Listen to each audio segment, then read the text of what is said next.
मेरी माँ दुनिया की सबसे प्यारी व अच्छी माँ है। बचपन से आज तक मैं सदैव माँ के साथ रही हूँ। माँ के द्वारा हमेशा मेरी ज़रूरतों का ध्यान रखा गया। जब मैं छोटी थी तो माँ ही मुझे नहलाती व तैयार करती थी। वह मेरे साथ खेलती थी और मुझे पढ़ाती भी थी। मेरे मुंह से निकला पहला शब्द माँ ही था। मेरे द्वारा सीखा गया पहला पाठ माँ ने ही सिखाया था।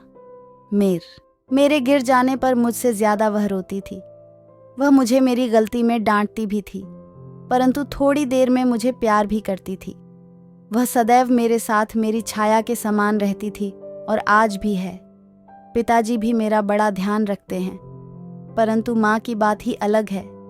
मैं अपनी माँ से स्वयं को अधिक करीब पाती हूँ। ऐसा कभी नहीं हुआ कि मुझे माँ की ज़रूरत हो और उन्होंने मेरा साथ न दिया हो। उन दिनों की बात है जब मेरे स्कूल में गर्मी की छुट्टियां पड़ी हुई थीं। मैं सारा दिन धूप में खेलती और जब मौका मिलता माँ की आंख बचाकर बाहर खेलने चली जाती। माँ मना किया करती थी कि बाहर बहुत गर्मी है, इतनी गर्मी में नहीं खेलना चाहिए, लेकिन मैंने माँ की एक बात नहीं मानी। एक दिन माँ के सो जाने पर मैं घर से बाहर निकल गई। वह अपनी सहेलियों के साथ दिन भर खेलती रही। उस दिन अधिक गर्मी हो रही थी। अचानक मैं बेहोश हो गई।